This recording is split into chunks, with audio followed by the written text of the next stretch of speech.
The diary was bound in cracked leather, its pages yellowed and brittle as autumn leaves. When the construction crew found it sealed behind a false wall in the basement of the old Brennan house on Maple Street, they almost threw it away with the rest of the debris. Almost. But something about the way it had been hidden, wrapped in oilcloth, placed inside a tin box, then bricked into a cavity that had been deliberately constructed to conceal it, made the foreman pause. He opened it carefully, and the first words he read made his hands tremble. "May God forgive me for what I have done." 300 souls passed through this house, and not one of them left the way they came in.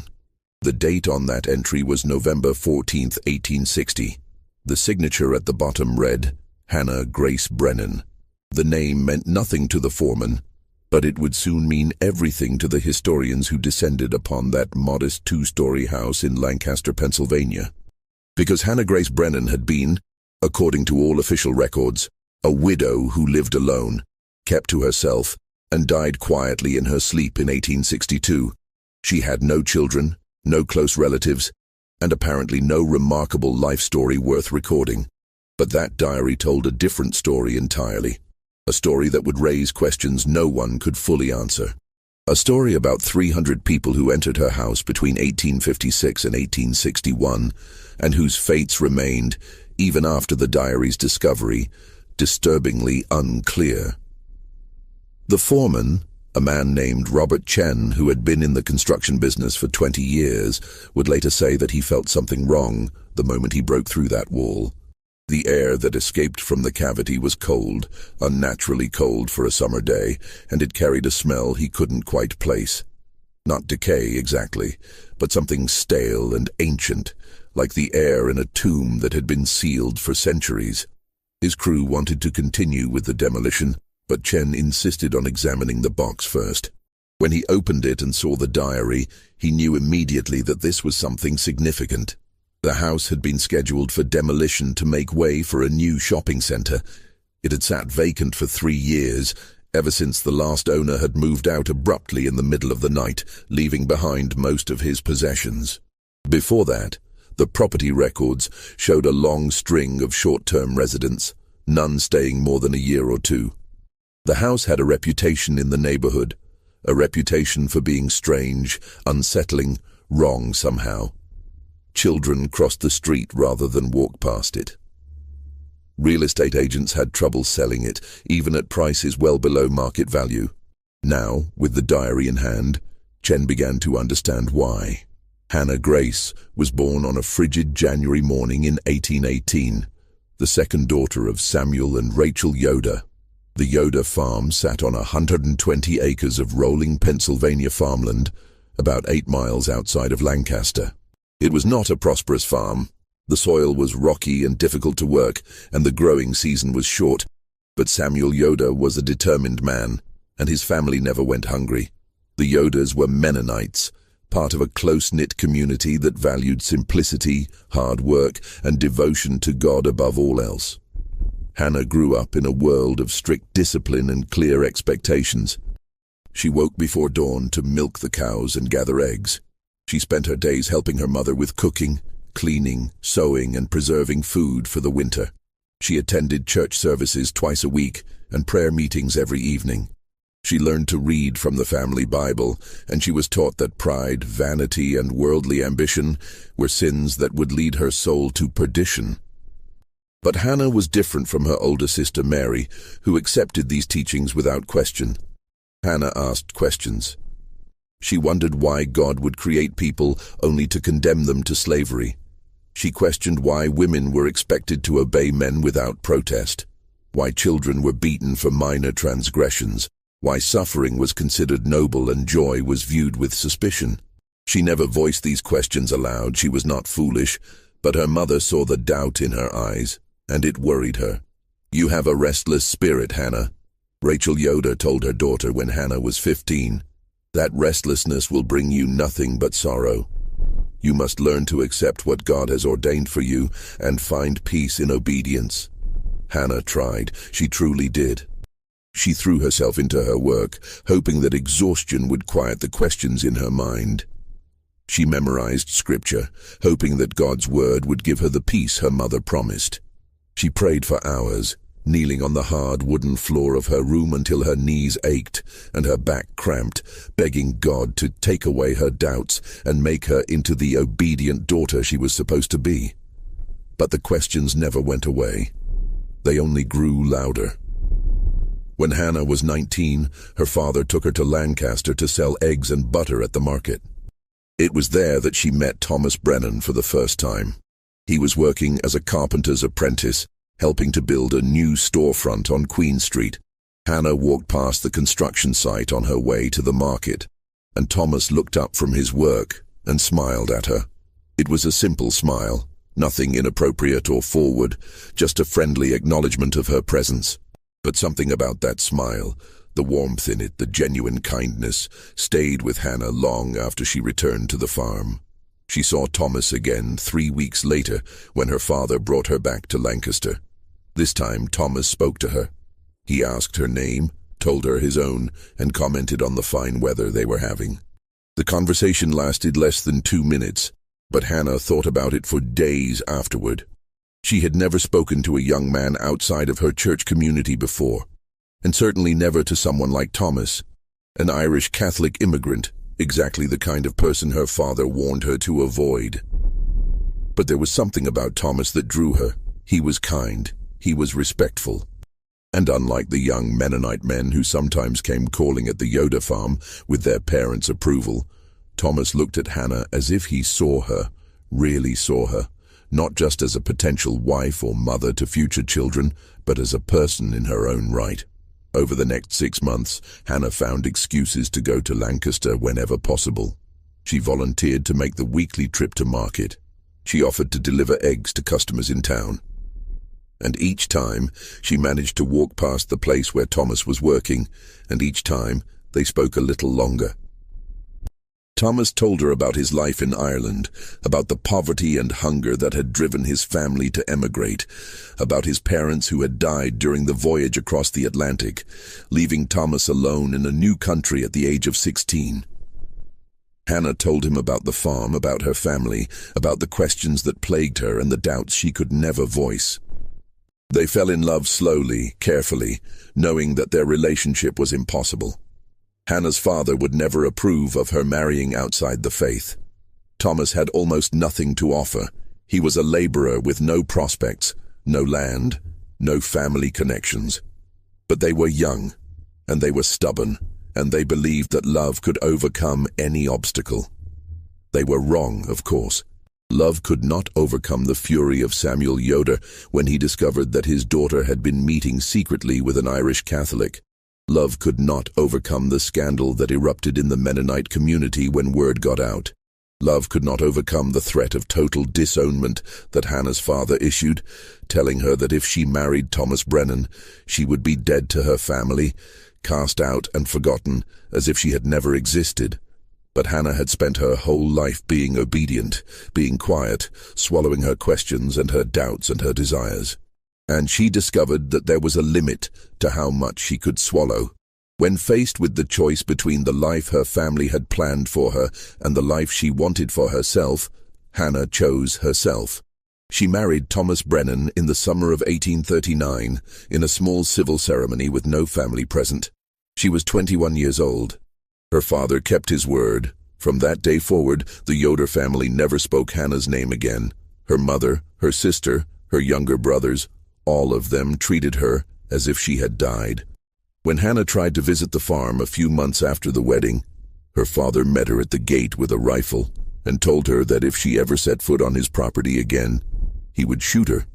Hannah wept all the way back to Lancaster, but she did not regret her choice. She had Thomas, and that was enough. Thomas and Hannah built their life together slowly, carefully, like Thomas built the houses and storefronts that were his trade. They rented a small apartment above a bakery for the first 3 years of their marriage, saving every penny they could spare. Hannah took in sewing and laundry, her fingers working late into the night by candlelight, stitching hems and darning socks and washing other people's linens. Thomas worked 6 days a week, sometimes 7, taking on any job that would pay. They ate simple meals, wore simple clothes, and dreamed of the day when they could afford a home of their own. That day came in 1842. The house on Maple Street was not impressive. It was a simple two-story structure that had been poorly maintained by its previous owner, but it was theirs. Thomas spent months repairing it, replacing rotten boards, fixing the leaking roof, rebuilding the sagging front porch. Hannah cleaned every inch of it, scrubbing away years of neglect until the floors shone and the windows sparkled. They planted a small garden in the backyard, and Hannah grew vegetables and herbs that she used to make their meals. They were happy. Not wealthy, not comfortable in any material sense, but happy. They had each other, and they had their home, and that seemed like enough. But there was one sadness that shadowed their happiness. Hannah did not conceive. Month after month, year after year, she hoped and prayed for a child, but none came. She consulted with doctors who told her there was nothing wrong with her that they could detect. She tried folk remedies suggested by the other women in the neighborhood. Teas made from raspberry leaves, poultices applied to her abdomen, charms and prayers and superstitions. Nothing worked. Thomas told her it didn't matter, that he loved her whether they had children or not. But Hannah knew it mattered to him, even if he wouldn't admit it. She saw the way he looked at other men's children, the longing in his eyes. She heard the slight change in his voice when their neighbors talked about their sons and daughters.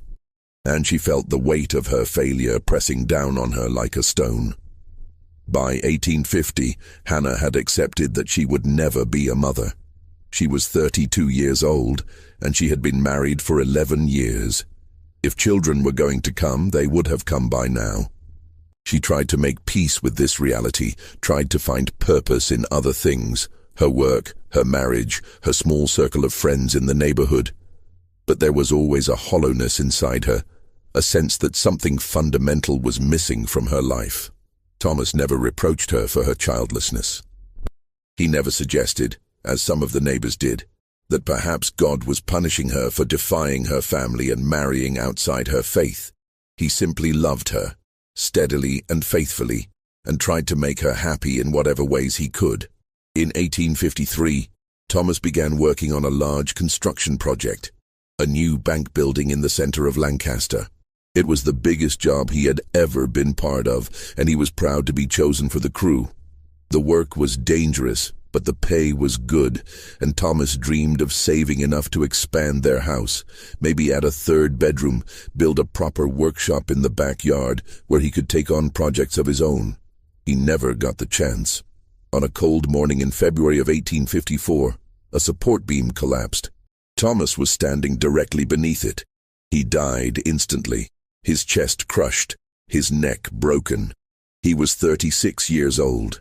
Hannah's world ended that day. The neighbors who had been her friends suddenly became distant, uncomfortable with her grief, uncertain how to help. The women brought food, but they didn't stay long. The men offered to help with repairs around the house, but their offers were perfunctory, obligatory. Hannah realized that she had become something people didn't know how to handle, a childless widow with no family, no real place in the community. She buried Thomas in the Catholic cemetery, even though she was not Catholic herself. She stood alone at his grave while the priest spoke words she barely heard, and then she went home to the empty house on Maple Street and tried to figure out how to continue living. The months after Thomas's death were the darkest of Hannah's life. She moved through her days like a ghost, going through the motions of survival without any real sense of purpose.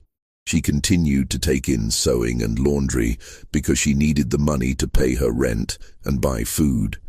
She attended church services, though she no longer prayed with any real hope that God was listening. She kept the house clean and the garden tended, because those were the things she had always done, and she didn't know what else to do. The neighbors whispered about her. They said grief had made her strange. They said she talked to herself, that she sometimes stood in her yard at night staring at nothing, that lights burned in her windows at all hours. Some of this was true. Hannah did talk to Thomas sometimes, as if he were still there. She did stand outside at night because sleep eluded her and the darkness felt less oppressive than the empty house. And yes, she kept candles burning because the thought of sitting alone in the dark was unbearable. But the neighbors didn't understand. They saw her behavior as madness, as something to be pitied or feared. They didn't see that Hannah was simply trying to survive the unsurvivable, trying to find a way to keep living when the only person who had ever truly loved her was gone. And then, on a cold night in March of 1856, someone knocked on her door. Hannah almost didn't answer. It was late, well past 10 o'clock, and she wasn't expecting anyone. But the knocking continued, soft but insistent, and finally, more out of curiosity than anything else, Hannah opened the door. The man standing on her porch was tall and thin, his clothes ragged and dirty. His face was haggard, his eyes sunken with exhaustion and fear. He looked at Hannah for a long moment, as if trying to determine whether he could trust her, and then he spoke in a low, urgent voice. "They told me you might help," he said. "They said this house was safe." Hannah didn't understand at first. "Who told you that?" she asked. "Help with what?" The man glanced over his shoulder, checking the dark street behind him. "Please," he said. "Can I come inside? I can't stay out here. If they find me—" He didn't finish the sentence, but Hannah saw the terror in his eyes, and something inside her responded. She stepped aside and gestured for him to enter quickly. He slipped past her, and she closed the door, her heart pounding. "Who are you?" she asked. "What's happened?" The man stood in her hallway, trembling despite the warmth from the fireplace. "My name is Nathan," he said. "I've been traveling for 2 weeks. I was told there were safe houses along this route, places where people like me could rest. Someone in Philadelphia said I should come here, to this address. They said a woman lived here who helped people." "Are you that woman?" Hannah stared at him, understanding beginning to dawn. "People like you," she repeated slowly. "You mean—" "I was enslaved," Nathan said bluntly. "In Maryland. I escaped. And now I'm trying to get to Canada, where I'll be free. But I can't make it without help. I'm injured, my feet are badly cut, and I think I have a fever. I just need 1 night, maybe 2, somewhere safe to rest. Then I'll be gone. You'll never see me again." Hannah's first instinct was to refuse. What Nathan was asking was illegal. The Fugitive Slave Act of 1850 made it a federal crime to harbor escaped slaves, punishable by fines and imprisonment. If Hannah was caught helping him, she could lose everything. Her house, her freedom, possibly her life. But as she looked at Nathan standing in her hallway, exhausted and terrified and desperate, she thought about her own life. About the years she had spent swallowing her questions and her doubts, being obedient, following the rules. About the choice she had finally made to defy her family and marry Thomas, and how that choice had been the only real moment of courage in her entire life. About the emptiness that had consumed her since Thomas's death, the sense that her life had no purpose, no meaning, no value. And she thought about something Thomas had said to her once, years ago. They had been talking about slavery, about the growing tensions in the country, and Thomas had said, "If someone came to our door asking for help, I'd like to think we'd be brave enough to give it, no matter the cost." Hannah had agreed with him then. Now she had a chance to prove whether she had meant it. "Come in," she said to Nathan. "Come into the kitchen. Let me look at your feet, and I'll get you something to eat." She brought him to the kitchen and lit more candles so she could see clearly. Nathan's feet were indeed badly cut, the soles torn and bleeding from walking long distances over rough terrain. Hannah boiled water and carefully cleaned the wounds, then bandaged them with strips of clean cloth. She gave him bread, cheese, and cold chicken left over from her own dinner. She watched him eat ravenously, barely pausing to chew, and she realized that he probably hadn't had a real meal in days. "You can sleep in the cellar," she told him. "It's not comfortable, but it's warm and dry, and no one will see you there. I'll bring you more food in the morning." Nathan looked at her with tears in his eyes. "Thank you," he whispered. "You don't know what this means. I was starting to think I wouldn't make it." "How far do you still have to go?" Hannah asked. Canada is about 300 miles north, Nathan said. But I can't travel on the roads during the day, too dangerous. So it'll take me weeks, maybe months, and I don't know the way. I'm just following the directions people give me, hoping I don't get lost. Hannah led him down to the cellar, which was cold and damp, but at least provided shelter. She gave him blankets and promised to check on him in the morning. Then she went back upstairs, locked the door, and sat in her kitchen with her head in her hands, wondering what she had just done. Nathan stayed for 3 days. His fever broke on the second day, and by the third he was strong enough to continue his journey. Before he left, he thanked Hannah again and told her something that would change the course of her life. "There will be others," he said. "Word spreads among us about which houses are safe. I'll tell the next person I meet, and they'll tell others. If you're willing to help, people will come." And then he was gone, disappearing into the pre-dawn darkness, heading north toward freedom or death. Hannah didn't know which, and she never saw him again. But he had been right about one thing. Others came. The second person to knock on Hannah's door came 2 weeks after Nathan left. This time it was a woman named Esther, traveling with a baby boy strapped to her back. Esther was younger than Hannah, probably in her early 20s, and she was so exhausted she could barely stand. Hannah took her in without hesitation this time, gave her food and a place to sleep, and cared for the baby while Esther recovered her strength. Esther stayed for 5 days. On the last night, she told Hannah her story. She had been enslaved on a plantation in Virginia, where she had been born and had lived her entire life. The baby's father was the plantation owner's son, who had forced himself on Esther repeatedly.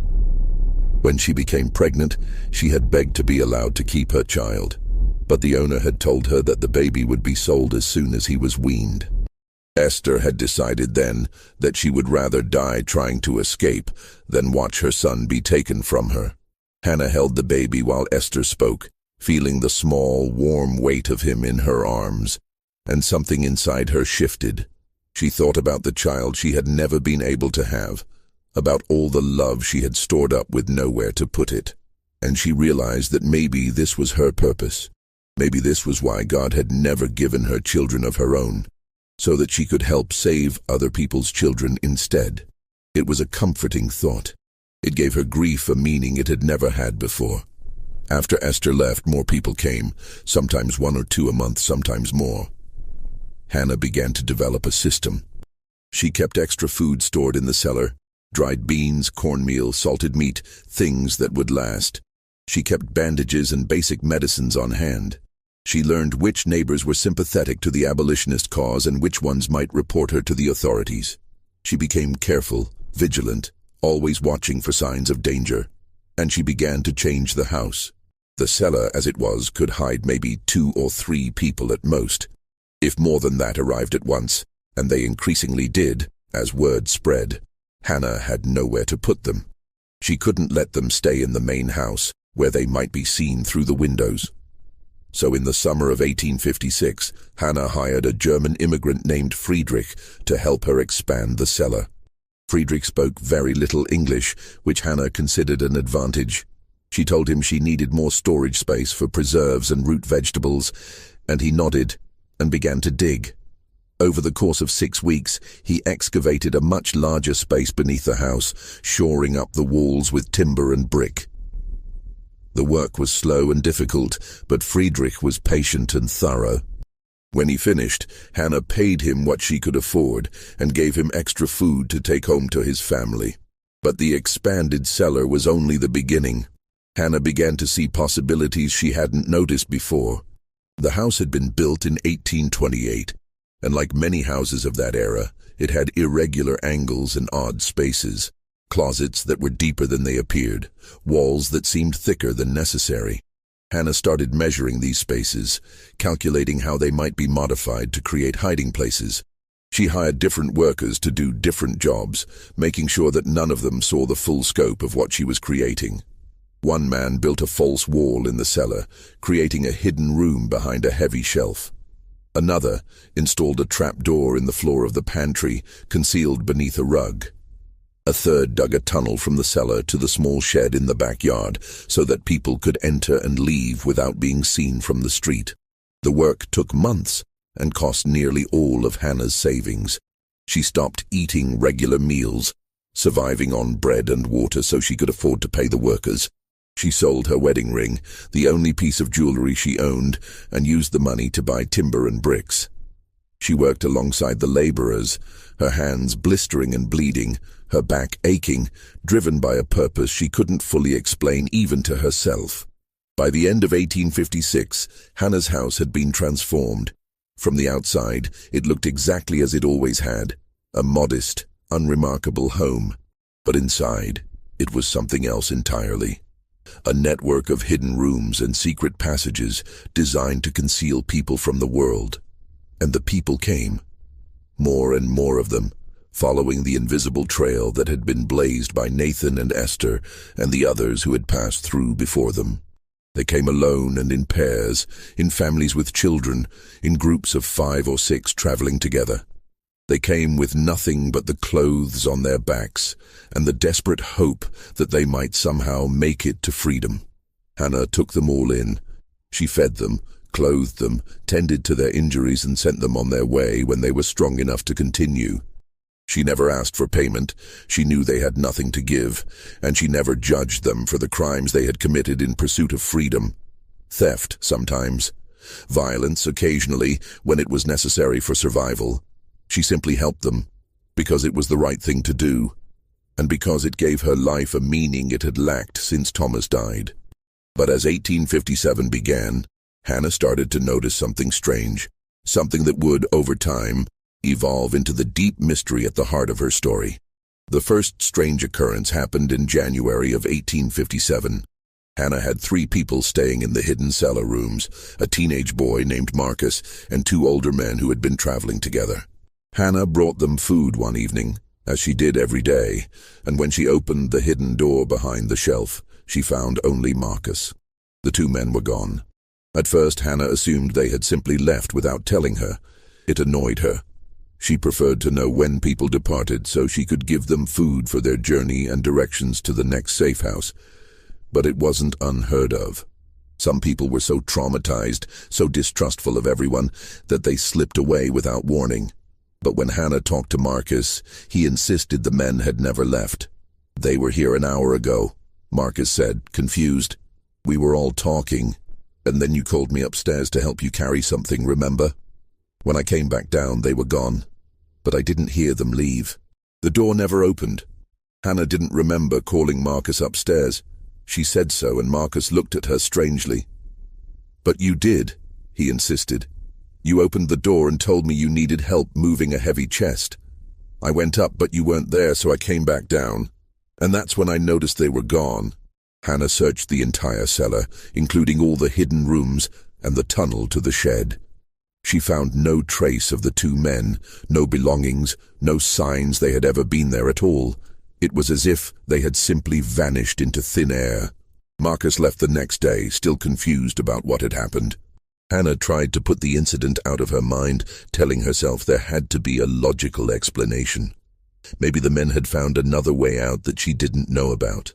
Maybe Marcus had been confused about the timing. Maybe they had left while Marcus was asleep. But then it happened again, and again. People who should have been in the hidden rooms simply weren't there when Hannah went to check on them. Sometimes their belongings were gone too. Sometimes their belongings remained, as if they had stepped out for a moment and simply never returned.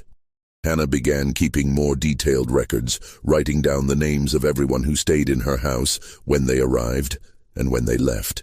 She noted every strange occurrence, every disappearance, every moment when things didn't quite make sense. And as the months passed, the entries in her diary became increasingly troubled.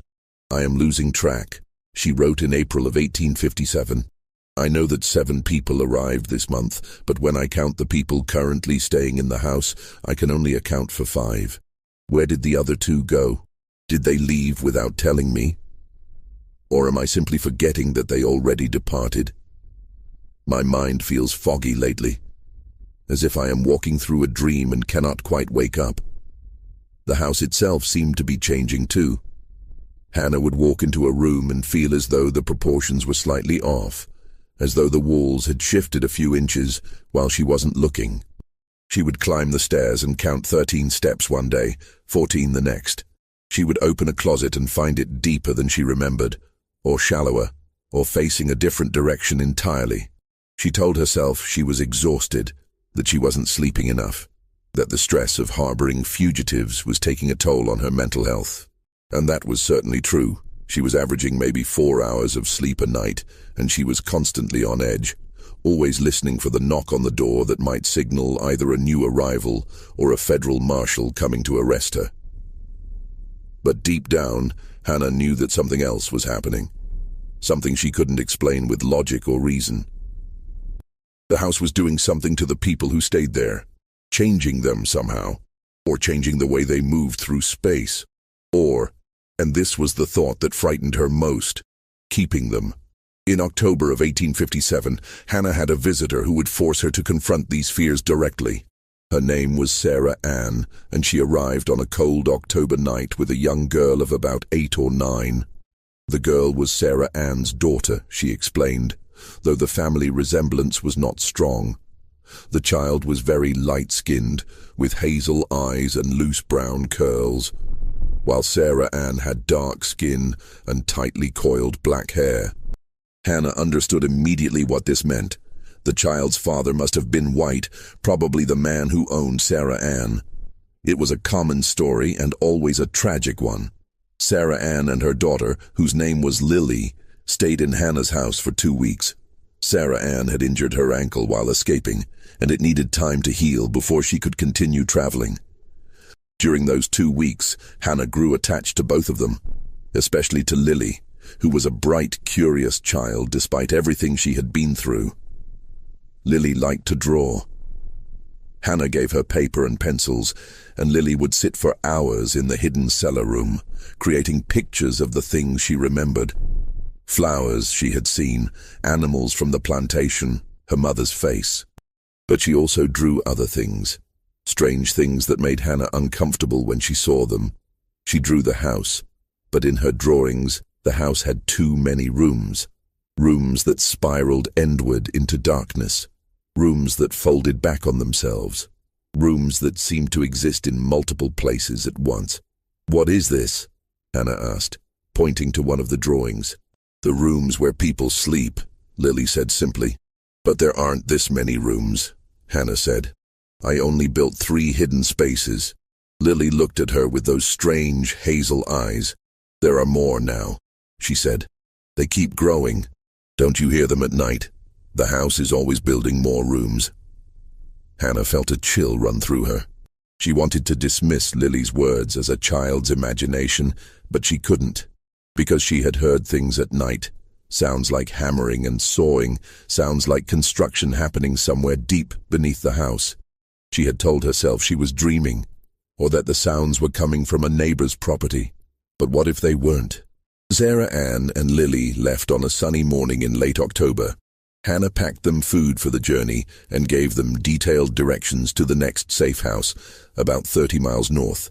She hugged them both goodbye and watched them disappear down the street, heading toward a future that might hold freedom or might hold death. Hannah would never know which. But 3 days later, Hannah was in the cellar bringing food to a new arrival when she heard a child's voice singing. She froze, listening. The voice was coming from somewhere behind the walls, thin and distant, but unmistakable. And the song was one that Lily had sung constantly during her stay, a simple melody that Sarah Ann said had been passed down through generations. Hannah pressed her ear to the wall, her heart pounding. The singing continued for a few more seconds, and then it stopped. Hannah waited, but it didn't resume. She told herself she had imagined it. Lily was 30 miles away by now, maybe more. The singing couldn't possibly have been her voice. But Hannah couldn't shake the feeling that somehow, despite having left 3 days ago, Lily was still in the house. Still somewhere in the maze of hidden rooms that had grown far beyond what Hannah had built. As 1858 began, Hannah's obsession with the house deepened.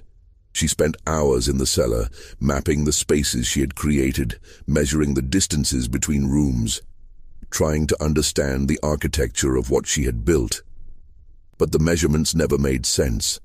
The hidden rooms seemed to take up more space than should have been possible within the footprint of the house. The tunnel to the shed was longer than it should have been. Hannah paced it out one day and counted nearly 70 feet, when the distance from the cellar to the shed was no more than 30 feet. She hired more workers, telling them she wanted to make improvements to the house. She had them build additional storage spaces, more false walls, another concealed door. But each time they finished a project, Hannah would discover that the work had somehow created more than she had commissioned. A closet that should have been 6 feet deep would be 12 feet deep. A hidden room that should have measured 8 by 10 feet would turn out to be nearly twice that size. The workers noticed the anomalies, but they didn't comment on them. They simply did the work, collected their pay, and left. Hannah wondered if they were afraid of her, if they thought she was mad. She wondered if she was mad. But the people kept coming. 50 people had passed through her house by the end of 1857. By the middle of 1858, the number had climbed to more than 100. Hannah recorded each one meticulously in her diary. Their names, if they would give them, their injuries and illnesses, how long they stayed, where they said they were heading.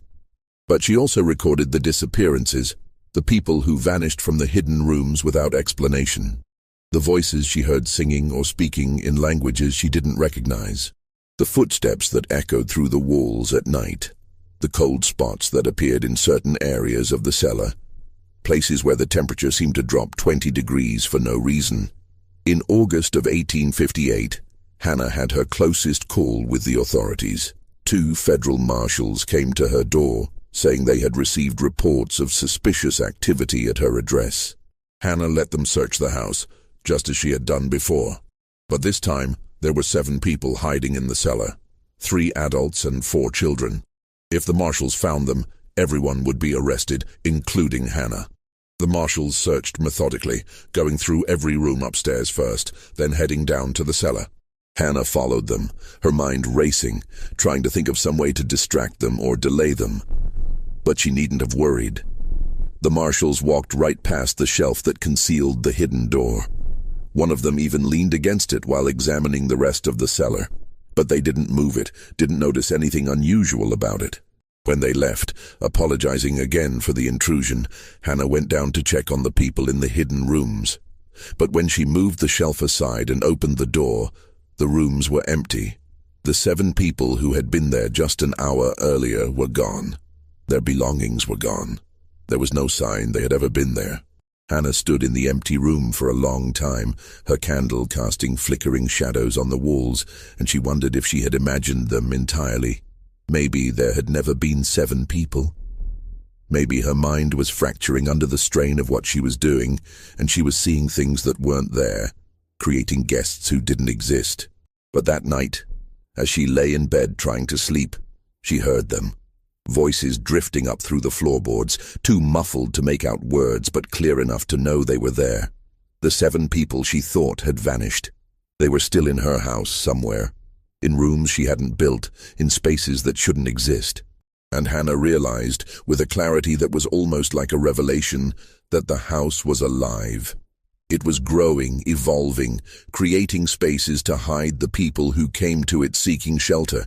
And once it took them in, it didn't always let them go. The entries from late 1858 through 1859 show Hannah's mental state deteriorating. Her handwriting becomes less careful, more hurried. She crosses out words and rewrites them. She starts and abandons sentences mid-thought. She writes the same entry multiple times on different pages, as if she's forgotten that she already recorded the information. November 3rd, 1858. A family of 4 arrived tonight. Mother, father, 2 children. I gave them the large room at the end of the tunnel. They seemed grateful. The father wept. November 3rd, 1858. Was it a family? I thought it was 5 people, or maybe 6. I cannot remember. The faces blur together now. There are so many faces. November 3rd, 1858. No one came tonight. The house is empty. I am alone. All 3 entries are dated the same day, but they contradict each other completely. Either Hannah was confused about the date, or her memory was failing, or And this is what historians would later debate. Something about the house itself was causing her to experience time differently. She wrote about dreams that felt more real than waking life. Dreams in which she walked through infinite corridors lined with doors, and behind each door was a person she had helped, safe and sleeping. Dreams in which Thomas was still alive, working in the cellar, expanding it room by room, his hammer ringing against nails in a rhythm that never stopped. Dreams in which she was underground, deep beneath the house in a vast space that hummed with the presence of hundreds of people, all of them waiting, all of them silent. She wrote about losing time. She would start a task in the morning and suddenly it would be night, with no memory of the hours in between. She would go down to the cellar to bring food to her guests and emerge to find that 3 days had passed.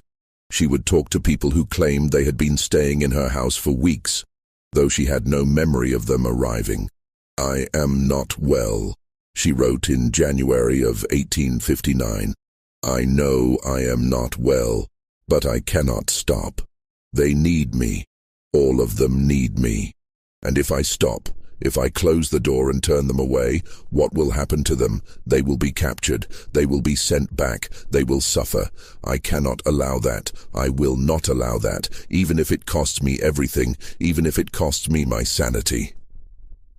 In March of 1859, Hannah hired yet another worker, a man named Douglas who specialized in masonry.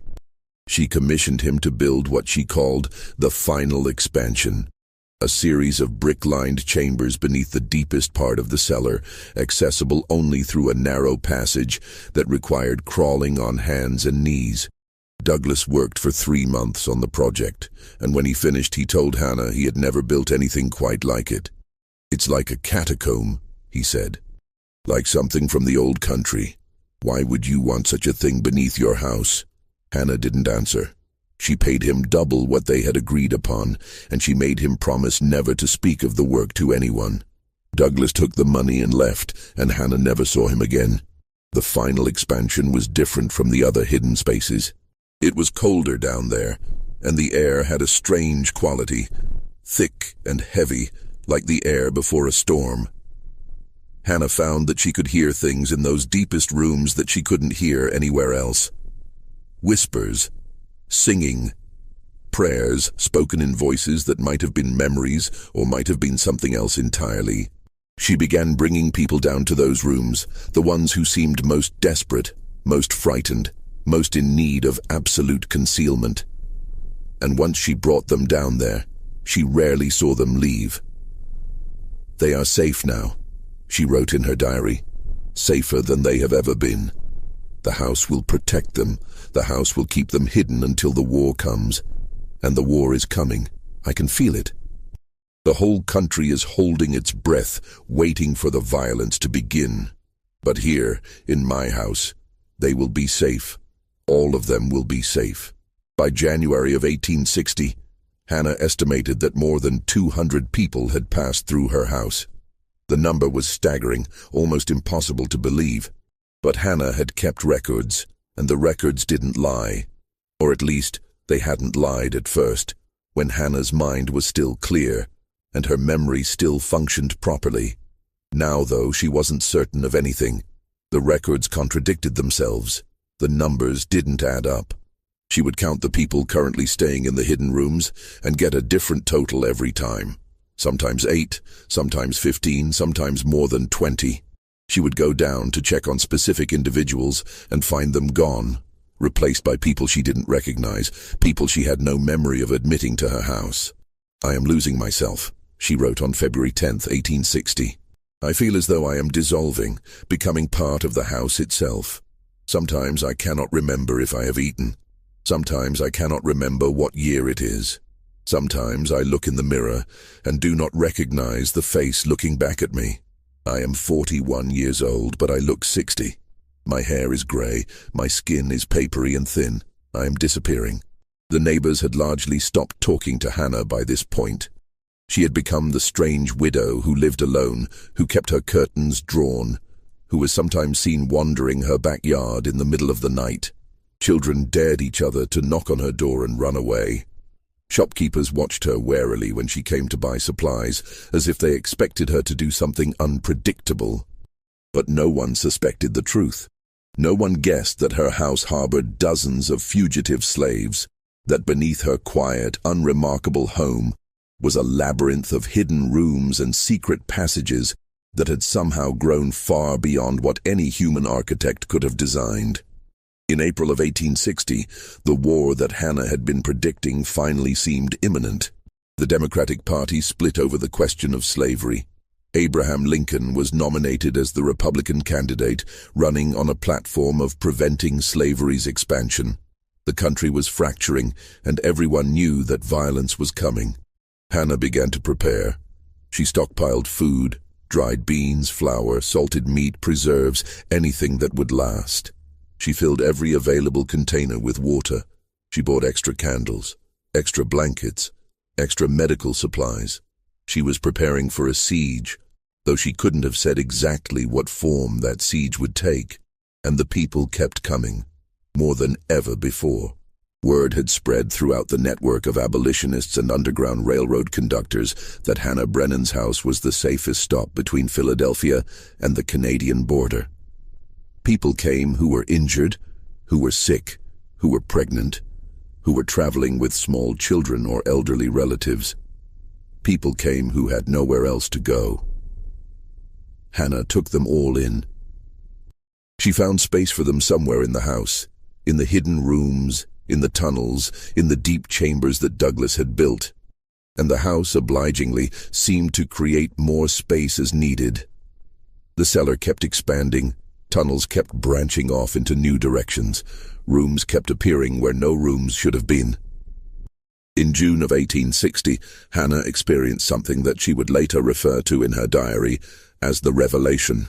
She was down in the deepest part of the cellar, in the brick-lined chambers, bringing food to a group of people who had been staying there for several weeks.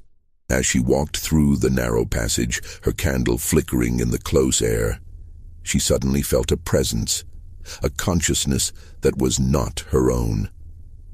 The house was aware. It was aware of her, aware of the people hiding within it, aware of its own structure and its own purpose, and it was trying to communicate with her. Hannah dropped the basket of food she was carrying and pressed her hands against the brick wall. She could feel it, a pulse like a heartbeat thrumming through the stone, and she could hear it, not words exactly, but something like words, a message that bypassed language and went straight into her mind. Protect, hide, keep safe, never let go. Hannah understood then what was happening. The house had become something more than just a building. It had absorbed the fear, the desperation, the hope of everyone who had passed through it. It had taken on a purpose of its own, to protect these people at any cost. And it had found a way to do that by creating spaces that existed outside of normal reality, spaces where the fugitives could hide not just from their pursuers, but from the world itself. Hannah staggered back to the main part of the cellar, her mind reeling. She sat on the cold floor and tried to process what had just happened. She wasn't mad. She hadn't been imagining things. The house truly was alive, truly was protecting the people who came to it. But at what cost? Hannah thought about all the people who had vanished from the hidden rooms, who had never been seen leaving. Were they safe, hidden in the house's protective embrace? Or were they trapped, unable to escape, preserved in some impossible space between life and death? Hannah didn't know, and she was terrified to find out. As summer turned to fall in 1860, Hannah made a tally. She went through all of her records, all of her diary entries, and tried to count every person who had ever stayed in her house. She worked on this project for weeks, cross-referencing entries, eliminating duplicates, trying to create an accurate list. The final number was 297. But even as she wrote that number down, Hannah knew it wasn't quite right.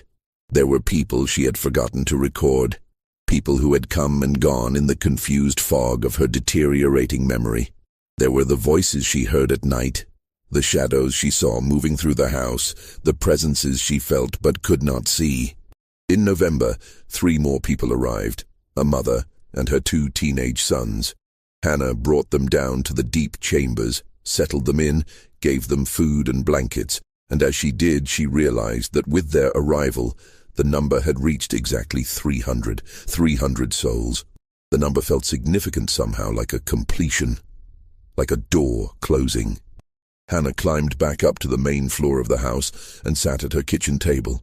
She opened her diary to a fresh page and wrote the words that would, 100 years later, send chills down the spine of the construction foreman who read them. May God forgive me for what I have done. 300 souls passed through this house, and not one of them left the way they came in. She sat for a long time after writing those words, staring at them, wondering what they meant. Had she just acknowledged a truth she had been avoiding? That none of the people who came to her house truly left, that they all remained somehow, trapped in the spaces between walls, preserved in rooms that existed outside of time? Or was she simply acknowledging that everyone who passed through her door was changed irrevocably, that they could never go back to being the people they had been before, that they had all died in some fundamental way and been reborn as something new? Hannah didn't know. She was too tired to think clearly anymore. She had given everything she had, her money, her health, her sanity, her soul, to the work of protecting these 300 people. And now that work was done. Over the next few weeks, Hannah made preparations. She stopped admitting new people to the house, turning them away with directions to other safe houses along the route. She stopped going down to the deep chambers to check on the people staying there. She started sealing things. She bricked up some of the hidden doors. She filled in sections of the tunnel. She moved heavy furniture in front of passages that led to the deepest parts of the cellar. And finally she took her diary, wrapped it in oilcloth, placed it in a tin box, and sealed it behind a false wall in the cellar, in a cavity she constructed specifically for that purpose. Let them find it someday, she wrote in a final loose page she left on her kitchen table. Let them know what happened here. Let them judge me if they must. But let them know that I did what I thought was right, even if I was wrong, even if I damned 300 souls instead of saving them. At least let them know I tried. Hannah Grace Brennan died on February 11, 1862, at the age of 43. The official cause of death was listed as heart failure, though the doctor who examined her body noted that she was severely malnourished and showed signs of extreme exhaustion. She weighed less than 90 pounds at the time of her death. Her hair was completely white. Her hands were gnarled and scarred. She looked like a woman in her 70s, not her 40s. The neighbors who found her, she had failed to answer her door for several days, and they had grown concerned, reported that the house was in disarray. Food was rotting in the kitchen. Candles had burned down to nothing. The windows were so dirty they barely let in light. But there was no sign of anyone else, no fugitive slaves hiding in the cellar, no evidence of illegal activity. Just an empty house and a dead woman who had apparently lived and died alone. Hannah was buried next to Thomas in the Catholic cemetery. Her grave was marked with a simple stone bearing her name and dates. No epitaph, no mention of her work. She disappeared into history as completely as the 300 people who had passed through her house. The house itself passed through many hands over the next century. The first new owner moved out after 6 months, complaining of strange noises. The second lasted a year. The third owner, a young couple with a baby, fled in the middle of the night after the wife claimed she saw figures moving in the walls. People, she said, trapped behind the plaster, reaching out to her. Subsequent owners reported similar experiences: cold spots, whispers, footsteps, the sound of children crying, doors that opened and closed by themselves, objects that moved when no one was touching them. Most dismissed these phenomena as ordinary quirks of an old house. But some knew better. Some sensed that there was something fundamentally wrong with the place, something dark and hungry lurking beneath its ordinary exterior. By 1957, the house had gained such a reputation that no one would rent or buy it. It sat vacant for 3 years, slowly deteriorating, until the city finally decided to demolish it and use the land for commercial development. And that's when the construction crew found the diary. The discovery sparked immediate interest among historians. Here was documented evidence of Underground Railroad activity in Lancaster, of a woman who had risked everything to help fugitive slaves. Researchers descended on the site, eager to excavate the hidden rooms Hannah had described in her diary, to understand the scope of what she had built. What they found exceeded anything they had imagined. The cellar contained not 3 or 4 hidden rooms, as Hannah had originally built, but more than 20. The passages didn't follow any logical pattern. They branched and twisted, doubled back on themselves, descended to depths that should have been impossible given the water table in that area. Some tunnels were lined with brick and timber, clearly the work of skilled builders. Others seemed to have been clawed out of the earth by hand, the walls rough and uneven. The excavation took months. Workers mapped the passages as best they could, but the network was so complex that they never managed to create a complete diagram. Some tunnels ended in cave-ins. Others simply stopped, blocked by walls that appeared to have been sealed from the inside. And a few, the ones that disturbed the workers most, seemed to continue beyond the reach of their lights, descending into darkness so complete that even the brightest lamps couldn't penetrate it. They found evidence of habitation in the hidden rooms, scratches on the walls where people had marked the passage of days. Drawings, some by children, some by adults, depicting faces, landscapes, symbols whose meaning was unclear, scraps of fabric, broken pottery, the remains of candles. And in one room, far deeper than any of the others, they found something that stopped the excavation cold. A set of shackles mounted on the wall with the remains of rope still attached to them. No one could explain the shackles. Had Hannah used them to restrain someone? Had they been there before she bought the house? Or had they been brought in by one of the fugitives, a grim souvenir of the bondage they had escaped? The excavation team also reported strange experiences. Equipment malfunctioned for no reason. Workers claimed to hear voices when no one was speaking. One man swore he saw a child running through the tunnels, and when he chased after her, she vanished into a wall. Another worker refused to go back into the deep chambers after he felt hands grab his shoulders in the darkness, though he was alone at the time. Eventually, the excavation was abandoned. The city decided that the site was too unstable, too dangerous, too expensive to fully explore. They filled in the passages they had opened, demolished what remained of the house, and built a parking lot over the site. Later, that parking lot was replaced with a small park. A plaque was erected, commemorating Hannah Grace Brennan as a hero of the Underground Railroad. But historians continued to puzzle over the mystery. What had really happened in that house? How many people had truly passed through it? And most troubling of all, what had happened to them after they left?